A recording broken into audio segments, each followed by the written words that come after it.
नमस्कार। इस वीडियो में हम ग्रुप पर आधारित प्रश्न को हल करना सीखेंगे। उससे पहले परिभाषा है कि परिमित तथा अपरिमित group means finite and infinite group कैसे परिभाषित करते हैं। यदि किसी ग्रुप G, स्टार में अवयवों की संख्या परिमित हो तो G, स्टार परिमित ग्रुप कहलाता है। परंतु यदि ग्रुप में अवयवों की संख्या अनंत हो तो उसे अपरिमित या अनंत ग्रुप कहते हैं। यानी कि यदि ग्रुप में उपस्थित समुच्चय के अवयवों की संख्या परिमित है तो उस ग्रुप को परिमित ग्रुप कहेंगे, और यदि सदस्यों की संख्या अपरिमित है तो ऐसे ग्रुप को हम अनंत ग्रुप या अपरिमित ग्रुप कहेंगे। उदाहरण स्वरूप ए एक समुच्चय है जिसमें कि अवयव है 1 ओमेगा ओमेगा स्क्वायर। तो यहाँ 3 अवयव उपस्थित है जो कि एक परिमित संख्या है। तो यह ए समुच्चय गुणन संक्रिया के साथ एक ग्रुप पर निर्माण करता है और यह ग्रुप निश्चित रूप से परिमित ग्रुप कहलाएगा, क्योंकि इसमें ए में उपस्थित अवयव या समुच्चय ए एक परिमित समुच्चय है। परंतु i, प्लस यानी पूर्णांकों का समुच्चय योग संक्रिया के साथ सदैव एक ग्रुप बनाता है, तो यह एक अपरिमित ग्रुप कहलाएगा, क्योंकि इसमें पूर्णांकों के समुच्चय में अपरिमित अवयव उपस्थित है। तो इस प्रकार से हम परिमित और अपरिमित ग्रुप को परिभाषित कर सकते हैं। अब ग्रुप का ग्रुपांक या ग्रुप का समूहांक या ग्रुप की कोटि किसे कहते हैं, means order of a group, ये परिभाषा हम यहाँ सीखेंगे और बहुत ही काम की परिभाषा है। यदि G, स्टार एक ग्रुप है तो समुच्चय G में अवयवों की संख्या ग्रुप का ग्रुपांक ऑर्डर ऑफ ग्रुप कहलाता है। इसे O ब्रैकेट G से प्रकट करते हैं। उदाहरण स्वरूप A, इंटू जहाँ A में 1 ओमेगा ओमेगा स्क्वायर अवयव है, मीन्स A में 3 अवयव उपस्थित है, तो order of this group will be 3। इस ग्रुप का ऑर्डर 3 हो जाएगा, इस ग्रुप का ग्रुपांक 3 होगा। इसी प्रकार i प्लस मीन्स पूर्णांकों का योग संक्रिया के साथ जो ग्रुप है उसका ऑर्डर अनंत होगा, क्योंकि यहाँ पर उपस्थित i में अवयवों की संख्या अनंत है। तो इस तरह से ग्रुप के ग्रुपांक को हम परिभाषित कर सकते हैं। अब हम ग्रुप पर आधारित प्रश्नों को हल करना सीखेंगे। तो पिछले वीडियो में हमने कहा था कि ग्रुप पर आधारित प्रश्नों को हम 2 भागों में विभाजित कर और प्रश्नों का हल करते हैं। पहला जो प्रकार है प्रश्नों का वो है ऐसे ग्रुप के प्रश्न जिसमें कि दिया गया समुच्चय एक परिमित समुच्चय हो। तो यहाँ हम चाहे ग्रुप का कोई भी प्रश्न हो, परिमित समुच्चय पर आधारित हो ग्रुप या अपरिमित समुच्चय पर, हमें एक दिए गए समुच्चय को दी गई संक्रिया के साथ ग्रुप सिद्ध करने के लिए ग्रुप की मूलभूत प्रतिबंधों का संतुष्ट करवाना होगा। परिमित ग्रुप में हम किस प्रकार से इन मूलभूत प्रतिबंधों को सिद्ध करेंगे, संतुष्ट करवाएंगे। तो यहाँ हम संक्रिया सारणी की मदद से, जब दिया गया समुच्चय परिमित है तो संक्रिया सारणी बनाते हुए हम ग्रुप के चारों एक्सियोम्स का या 4 अभिगृहितों का ग्रुप के 4 प्रतिबंधों को संतुष्ट करेंगे। तो प्रश्न के माध्यम से समझेंगे। प्रश्न इस प्रकार से प्रदर्शित कीजिए कि समुच्चय A 1 ओमेगा ओमेगा स्क्वायर गुणा द्वि आधारी संक्रिया के लिए ग्रुप है, जबकि 1 ओमेगा ओमेगा स्क्वायर इकाई के घनमूल है। मीन्स यहाँ पर समुच्चय ए में 1 ओमेगा ओमेगा स्क्वायर अवयव है और साथ में संक्रिया दे रखी है गुणन। तो इस समुच्चय को गुणन के साथ हमें ग्रुप सिद्ध करना है। तो हल में हम इस प्रकार से आगे बढ़ेंगे।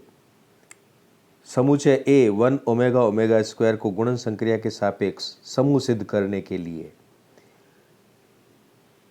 समुच्चय को गुणन संक्रिया के साथ समूह के मूलभूत प्रतिबंधों को संतुष्ट करना होगा। ये हमने पहले भी कहा है कि जब भी ग्रुप की प्रॉब्लम हो तो हम सदैव वहाँ पर ग्रुप के प्रतिबंधों को संतुष्ट करवाते हैं। चूँकि ये एक परिमित समुच्चय है तो समूह के मूलभूत प्रतिबंधों को संतुष्ट करने के लिए निम्न संक्रिया सारणी की सहायता लेंगे। तो ये इस प्रकार से जो चित्र में देख रखी है संक्रिया सारणी बनानी पड़ेगी। इसमें क्या करना पड़ेगा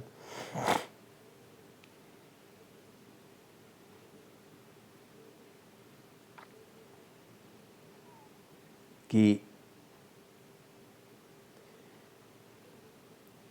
वर्टिकल लाइन में हम सारे अवयव लिखेंगे, देख लीजिए, और हॉरिजॉन्टल में भी ऊपर हम सारे अवयव लिख देंगे। अब वर्टिकल लाइन का एक अवयव हॉरिजॉन्टल लाइन के दूसरे अवयव किसी भी अवयव के साथ उसका गुणा करके और जो भी परिणाम आएगा तो उस अवयव वर्टिकल लाइन के अवयव की वर्टिकल लाइन और हॉरिजॉन्टल अवयव की हॉरिजॉन्टल लाइन जहाँ मीट करती है मिलती है वहाँ पर उसका परिणाम अवयव लिखेंगे। मीन्स यहाँ पर आप देख रहे हैं संक्रिया सारणी के बीच में जो अवयव उपस्थित हो रहे हैं वो परस्पर दो अवयवों के गुणनफल का परिणाम है।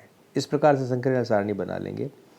अब संक्रिया सारणी की मदद से हम ग्रुप के सभी अभिगृहितों को संतुष्ट करेंगे। तो पहला प्रतिबंध आता है संवृतता, मीन्स दी गई गुणन संक्रिया समुच्चय के सापेक्ष द्विआधारी होनी चाहिए। तो हम देख सकते हैं संक्रिया सारणी में कि परिणामी अवयवों का मैट्रिक्स में सभी अवयव समुच्चय ए के ही है, अतः यहाँ पर संवृतता सिद्ध होती है। कहने का मतलब ये हुआ कि समुच्चय के किन्हीं भी दो अवयवों को आपस में गुणा करने पर पुनः वापस समुच्चय ए का ही अवयव प्राप्त होगा।